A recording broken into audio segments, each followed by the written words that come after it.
السلام عليكم. اللهم صل وسلم وبارك على سيدنا محمد. نبدأ الفيديو بالصلاة على النبي. انا جبت كنز النهاردة، انا مش مصدقة، خلاص الدنيا راحت في داهية. عارفين الكيسة اللي قدامكم دي بكام؟ ب100 جنيه والله العظيم، ب100 جنيه. اما انا هنجلط وانا واقفة. العلف اللي انتوا شايفينه ده 4 كيلو علف ب100 جنيه رسم النهاردة، يعني الكيلو ب23 جنيه.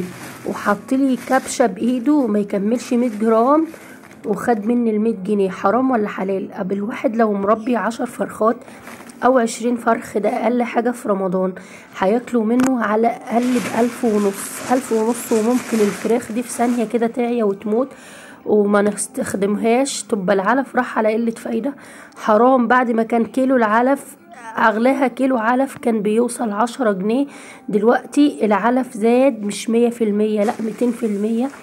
قبل الواحد يربي طير ازاي؟ يعني 4 كيلو ما بيكملش يوم واحد، يوم واحد بس ل10 فراخ او 20 فرخ. يعني لو الفراخ مش هتاكل قوي كده ما يكملش 100 جنيه كل يوم. والله العظيم حرام يا جماعة، ارحمونا بقى، ارحمونا. نزلوا سعر العلف، احنا مش عاد قادرين نربي طير. العشش فضيت من قلة الاكل، كل حاجة غليت. الدشيشة ب17 جنيه، والردة الكيلو ب13 وب14، والعلف ب23 جنيه.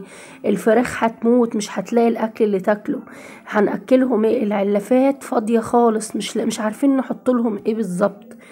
ارحمونا ارحمونا. ومش معنى سعر العلف غالي وطلع بالطريقة الفظيعة دي، ولا عارفين نجيب فراخ، ولا عارفين نجيب لحمة، ولا عارفين نجيب بيض، والعدس مش عارفين نجيبه. حتى البتنجان اللي قلنا خلاص هنشوي بتنجان بقى الكيلو ب13 جنيه.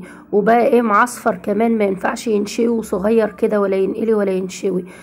انا مش هقول غير حسب الله ونعم الوكيل، ويا رب ارحمنا من اللي احنا فيه يا رب، ويرخص الاسعار. يلا سلام عليكم.